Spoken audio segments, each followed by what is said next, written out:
Assalamualaikum warahmatullahi wabarakatuh. Apa kabar sobat-sobat semuanya? Semoga kita dalam keadaan sehat jasmani dan rohani, tidak kekurangan satu apapun. Amin ya robbal alamin. Bab 867. Tuanta, ayo berlatih.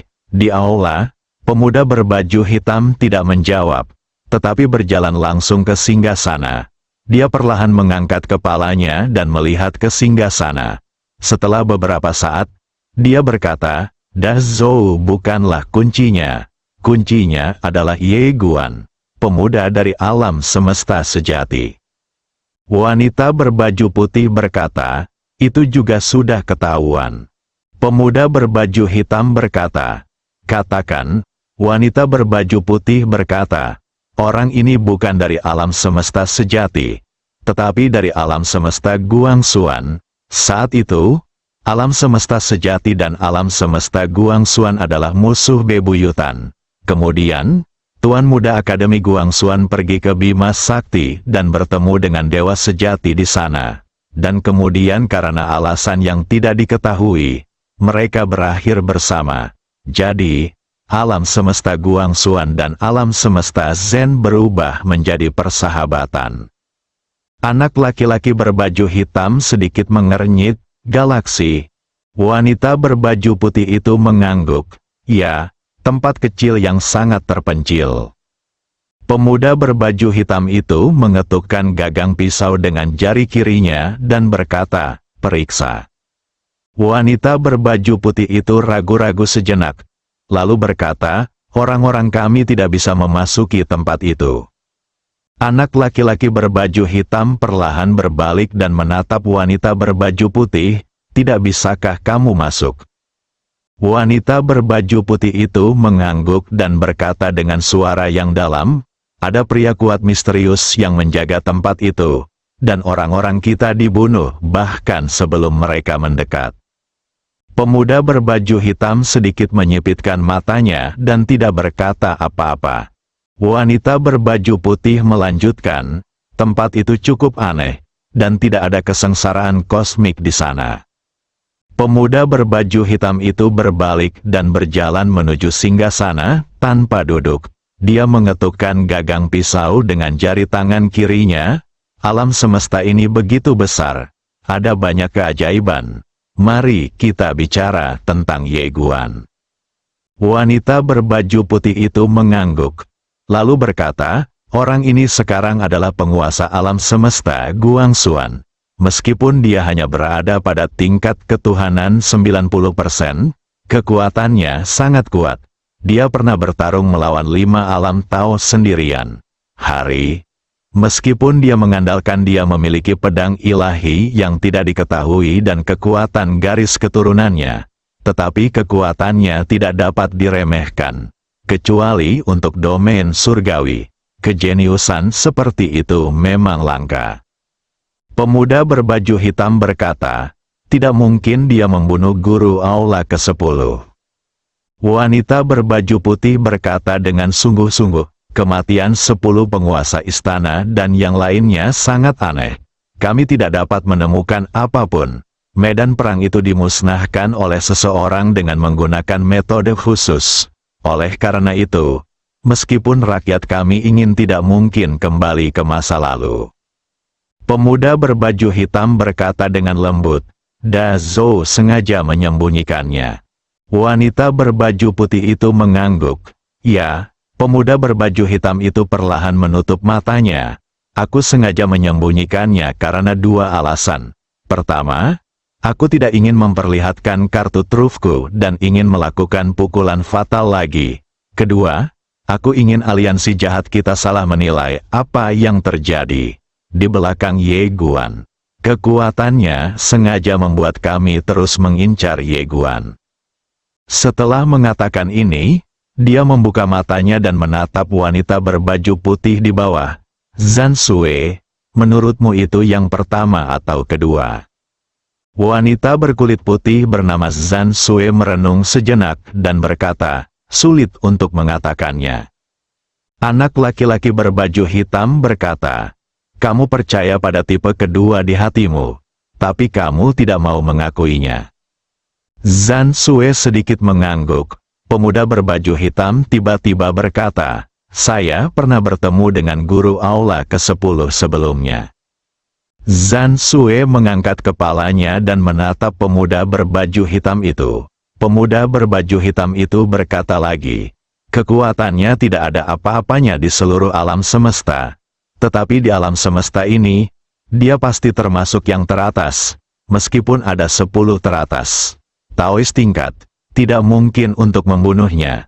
Tetapi dia dimusnahkan dan bahkan tidak memiliki kesempatan untuk melarikan diri. Yang berarti orang yang mengambil tindakan jauh lebih kuat darinya." Setelah mengatakan ini, dia dengan ringan mengetuk gagang pisau dengan 2 jari tangan kirinya, dan kemudian berkata, "Dewa sejati mungkin memiliki kekuatan ini, tetapi dia menekan kesengsaraan alam semesta dan tidak bisa berada di sini. Dengan kata lain, kami benar-benar meremehkan kekuatan Guan Xuan Universe. Tidak harus dikatakan bahwa kami benar-benar meremehkan kekuatan orang di belakang Ye Guan." Zhan Sue mengangguk setuju. Ya, pemuda berbaju hitam tiba-tiba berkata, "Pergi ke Dazu." Zhan Sue tertegun. Dia ragu-ragu sejenak, lalu berkata, "Orang-orang kita masih menyelidiki orang di belakang Ye Guan. Bisakah penguasa istana menunggu?" Pemuda berbaju hitam berkata, "Kami tidak boleh mundur." Zhan Sue terdiam. 10 istana hancur, masalah ini sangat serius. Terlebih lagi, masalah ini telah menyebar ke seluruh alam semesta. Jika aliansi jahat tidak mengambil tindakan apapun, bagaimana pandangan kekuatan besar di alam semesta terhadap aliansi jahat? Dapat dikatakan bahwa prestise aliansi jahat akan hancur. Kali ini, aliansi jahat secara langsung mengirimkan Master Aula ke-9 dan pakar terbaik dari Aula ke-9, yang cukup untuk menunjukkan betapa seriusnya aliansi jahat menangani masalah ini. Zhan Sue ragu-ragu sejenak, lalu berkata, "Semuanya, mundurlah." Orang-orang kuat berbaju hitam tidak mundur, tetapi menoleh untuk melihat pemuda berpakaian hitam. Anak laki-laki berbaju hitam itu melambaikan tangannya. Semua pria kuat berbaju hitam menghilang tanpa suara. Zhan Sue berkata dengan suara yang dalam, "Tuan muda, Dazhou sengaja menyembunyikan berita tersebut agar kita salah menilai kekuatan orang-orang di belakang Ye Guan, sehingga kita dapat mengincar Ye Guan lagi. Mengapa mereka berani melakukan ini? Ini sangat aneh. Sederhana, mereka percaya diri, mereka sangat yakin bahwa orang-orang di belakang Ye Guan lebih kuat dari aliansi jahat kita." Berbicara tentang ini, dia melirik anak laki-laki berpakaian hitam dan tidak melanjutkan. Pemuda berbaju hitam itu mengangguk sedikit dan berkata, "Saya memahami kekhawatiran Anda. Meskipun saya lebih kuat dari Master Aula ke-10, saya tidak lebih kuat, karena pihak lain dapat membunuh Master Aula ke-10. Ada kemungkinan besar dia bisa membunuhku." Zhan Sue mengangguk. Ya, pemuda berbaju hitam tiba-tiba berkata, "Zhan Sue, apakah saya mengatakan bahwa saya pergi ke Dazu untuk membunuh pemuda itu?" Zhan Sue tercengang. Pemuda berbaju hitam berkata, "Kami tidak bisa mundur, tapi bukan berarti kami tidak bisa menemukan cara lain." Saat dia berbicara, dia dengan lembut menekan gagang pisau dengan tangan kirinya dan berjalan ke bawah. Zhan Sue, ketika dia berjalan ke pintu aula utama, pemuda berbaju hitam berkata lagi, "Tahukah Anda mengapa penguasa aula ke-10 meninggal? Karena dia kurang kagum. Tapi saya tidak tahu. Saya telah melihat dunia. Saya tahu seberapa tinggi langit. Meskipun saya memiliki kekuatan, tetapi di mata sebagian orang, saya tidak lebih dari seekor semut." Setelah mengatakan itu, dia keluar. Di aula, senyuman muncul di wajah Zhan Sue. "Leluhur klan Li, kamu tidak memilih orang yang salah. Klan Li, kami memiliki harapan." Tanah leluhur, Ye Guan berada dalam sorotan cahaya, dan aura di sekelilingnya semakin kuat. Warisan Dazu sebenarnya sangat sederhana. Ini setara dengan menyalin kenangan pelatihan mantan praktisi dan kemudian menanamkannya ke dalam kepala Anda. Beberapa orang menerima segalanya, sementara yang lain menyerap apa yang berguna bagi mereka. Apa yang Ye Guan lakukan saat ini adalah menyerap apa yang berguna baginya. Yang paling kurang darinya adalah pengalaman dalam berkultivasi. Bagaimanapun, dia belum mengumpulkan banyak pengalaman selama ini. Dibandingkan dengan para kultivator kuno ini, dia bergerak terlalu cepat. Tidak hanya itu, dia juga hanya tahu sedikit tentang ketuhanan. Dia tahu dengan sangat jelas tentang dirinya sendiri. Sebagian besar alasan mengapa kekuatan tempurnya jauh melebihi level yang sama adalah karena kekuatan garis keturunannya sendiri dan beberapa keterampilan pedang yang diturunkan dari ayahnya tidak mungkin begitu menakutkan. Alam bersama selalu menjadi kelemahan terbesarnya. Dan dia harus menemukan cara untuk mengatasi kelemahan ini sekarang. Untuk menghemat waktu, Ye Guan langsung membawa semua berkas cahaya ke menara kecil. Guan, penjaga tanah leluhur dinasti Zhou besar, berpura-pura tidak melihatnya. Dia bercanda. Siapa di dinasti Zhou besar yang tidak tahu bahwa Tuan Ye adalah anggota yang mulia Pangeran ke-9, dan sudah dapat dipastikan bahwa yang mulia Pangeran ke-9 akan menjadi permaisuri dinasti Zhou Agung. Di sisi lain, pada hari ini, Kaisar Zhou, Zhou Fan dan lainnya berkumpul di langit berbintang. Di seberang mereka, berdiri seorang pria muda berpakaian hitam. Di samping pria muda berpakaian hitam itu ada seorang wanita berpakaian putih. Di belakang mereka berdua, berdiri 12 prajurit alam Tao yang kuat yang mengenakan pedang panjang. Melihat barisan ini, semua orang di pihak Kaisar Zhou menjadi serius.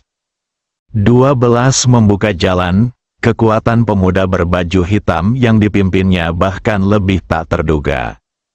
Formasi ini sangat menakutkan. Kaisar Da Zhou terlihat sangat tenang. Bagaimanapun, Da Zhou sekarang memiliki energi pedang yang ditinggalkan oleh wanita dengan rok polos. Dia tidak berpikir orang-orang di depannya bisa menahan energi pedang yang ditinggalkan oleh pendekar pedang wanita dengan rok polos. Pemuda terkemuka berbaju hitam tiba-tiba berkata, "Kaisar Zhou, apakah Tuan Ye ada di sini?" Kaisar Zhou berkata dengan tenang, "Apakah Anda ada hubungannya dengan Tuan Ye?" Anak laki-laki berbaju hitam itu mengangguk, "Ya." Kaisar dinasti Zhou berkata, "Tuan Ye sedang berlatih sekarang dan tidak dapat diganggu." Pemuda berbaju hitam berkata, "Tidak masalah, kalau begitu saya akan menunggunya di sini." Kaisar Zhou mengerutkan kening. Dao Lord lainnya dan yang lainnya juga sedikit terkejut. Orang dari aliansi Dao jahat yang datang kali ini begitu mudah diajak bicara. Pemuda berbaju hitam itu perlahan menutup matanya dan berhenti bicara. Kaisar Zhou melirik pemuda berpakaian hitam itu, lalu berkata, "Ayo pergi." Setelah mengatakan itu, dia langsung menghilang bersama sekelompok orang kuat dari Great Zhou.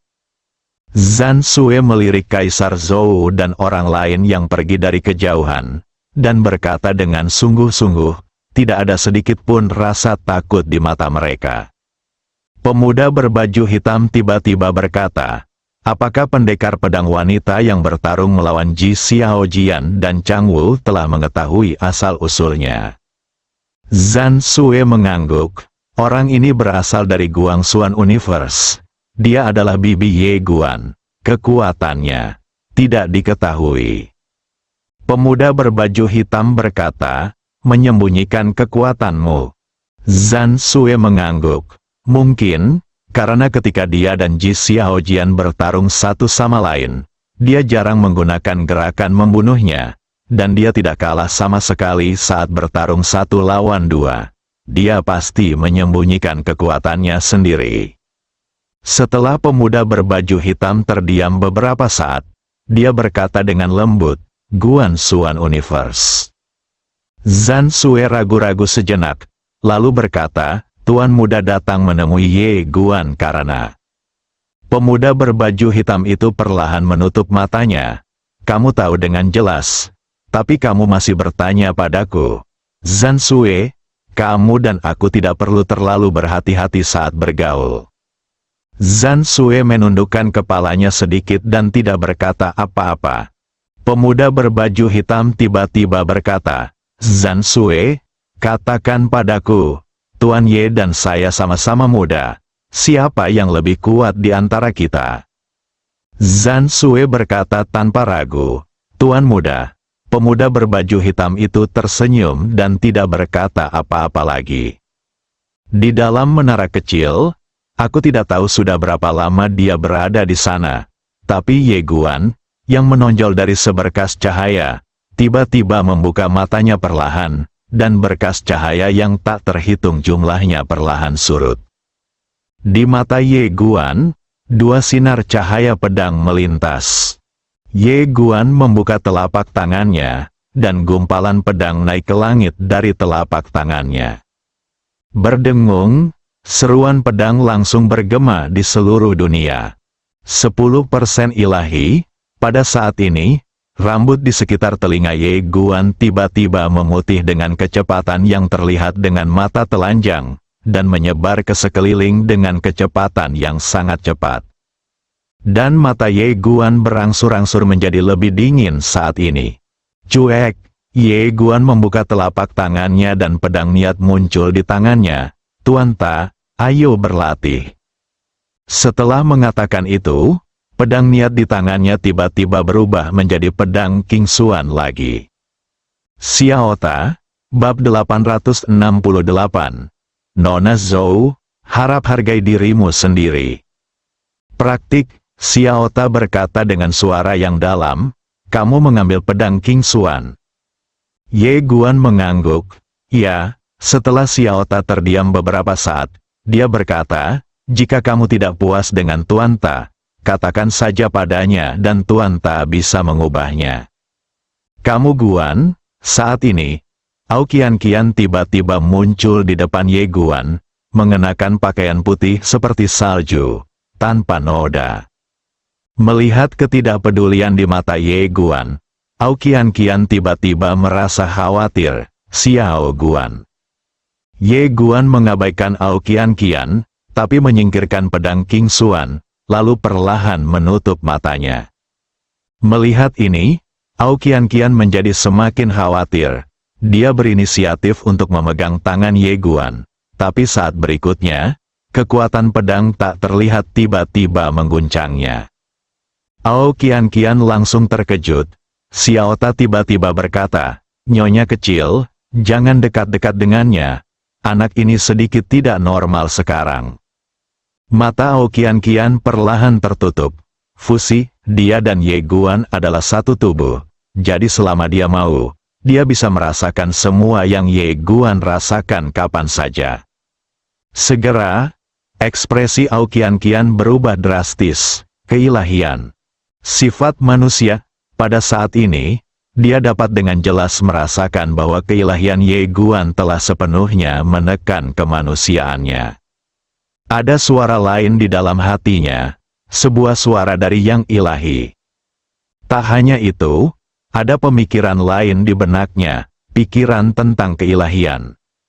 Saat dia menyadari pemandangan ini, Ao Qian terkejut karena dia menemukan ada sesuatu yang tidak beres dengan Ye Guan. Karena kemanusiaan dan keilahian Ye Guan sedang menargetkan satu sama lain pada saat ini, tepatnya, keilahian sedang menekan umat manusia, tetapi kemanusiaan Ye Guan melawan dan melawan dengan putus asa. Setelah menyadari pemandangan ini, Ao Qian langsung menjadi sangat khawatir. Bukan karena dia tidak ingin Ye Guan mencapai keilahian murni, tetapi karena Ye Guan belum siap secara mental jika dia secara langsung memiliki keilahian murni, kemanusiaannya mungkin akan ditekan secara permanen. Berjuang, menolak, perasaan ini seperti, metafora yang umum adalah bahwa ini seperti orang biasa dan jujur di dunia sekuler. Dia tiba-tiba menjadi kaya dan kekayaan bersihnya meningkat dari 0 menjadi lebih dari 100 juta masuk dan membasuh kakinya. Setelah Anda masuk dan mencuci kaki, apakah Anda mencuci rambut? Para dewi yang dahulunya menyendiri, selama Anda bersedia sekarang, mereka akan segera datang untuk mencuci kaki dan rambut Anda. Sederhananya, keilahian mewakili keinginan tanpa akhir. Ini adalah situasi Ye Guan saat ini.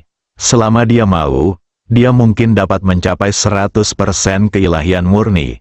Selama dia mencapai 10% keilahian murni, kekuatannya dapat mencapai tingkat teror yang belum pernah terjadi sebelumnya. Hal yang paling menakutkan adalah ilmu pedangnya.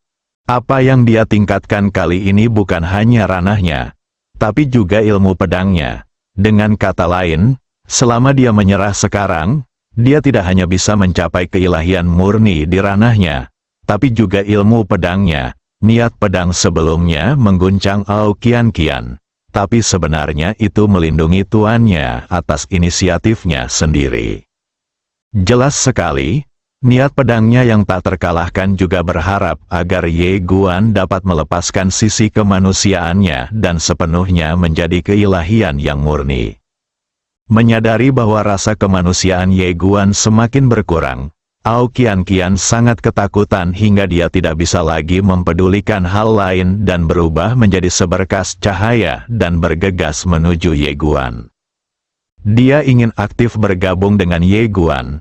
Namun, begitu dia mendekati Ye Guan, niat pedang yang menakutkan langsung tersapu, menjatuhkan Ao Qian Qian kembali. Ao Qian Qian sangat marah. "Kamu keterlaluan." Setelah mengatakan itu, dia membalikkan tangannya dan menekannya. Dengan tekanan ini, kekuatan naga yang kuat secara langsung menekan niat pedang yang tak terkalahkan. Dan tepat ketika dia hendak bergabung dengan Ye Guan lagi, dua kekuatan garis keturunan yang kuat tiba-tiba keluar dari tubuhnya, dan kemudian mengejutkan Ao Qian Qian kembali. Setelah Ao Qian Qian berhenti, dia sedikit bingung. Kekuatan darah benar-benar melawan. Xiao Ta gemetar. Keilahian tuan kecil ini telah sepenuhnya menekan umat manusia. Faktanya, apakah itu keilahian atau kemanusiaan? Itu adalah Ye Guan sendiri. Kekuatan kedua garis keturunan itu mengambil tindakan, yang berarti Ye Guan adalah pemimpin keilahian saat ini. Pembudidaya pedang ilahi 100% murni. Xiao Ta sedikit terkejut dan terkejut. Apakah orang ini benar-benar murni dan 100% ilahi? Ye Guan tiba-tiba membuka matanya perlahan.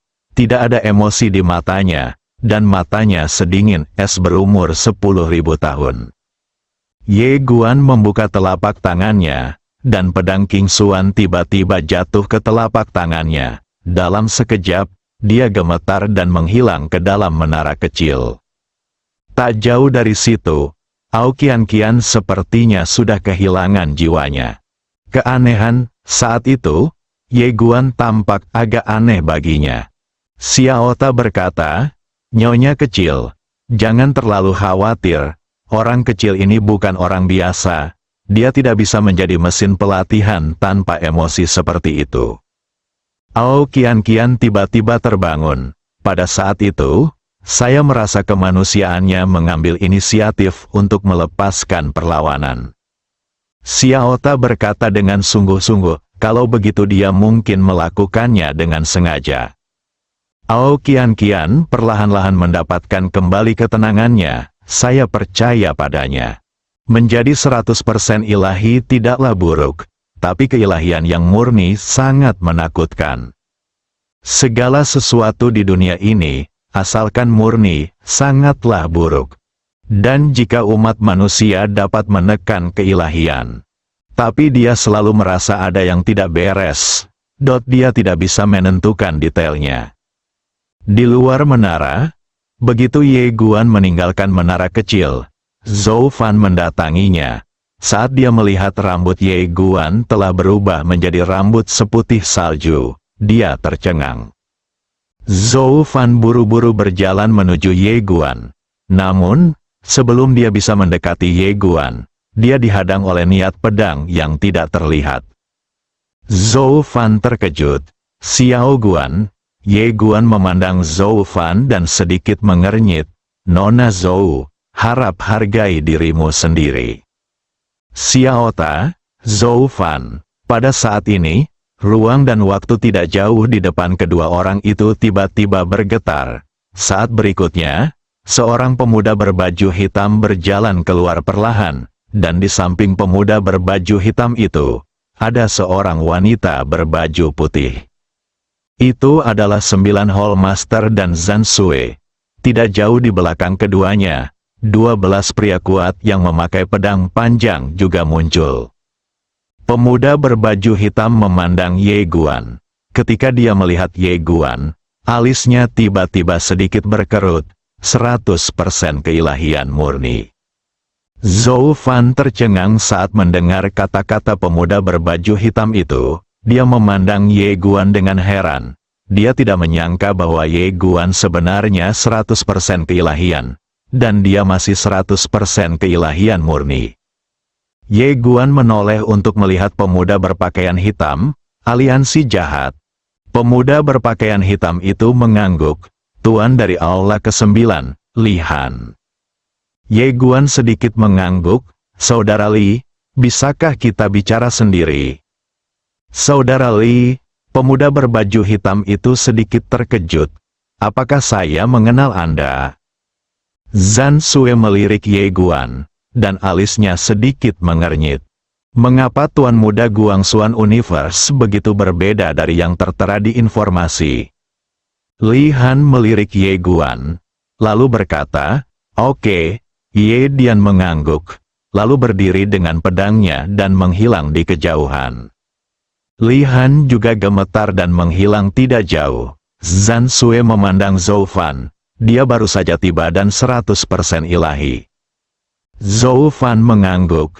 Zhan Sui berkata dengan tenang. Kalau begitu dia mungkin tidak akan berselingkuh lagi dengan anak-anaknya. Zhou Fan mengerutkan kening. Zhan Sui berkata, Dazu adalah alam semesta beradab tingkat 4.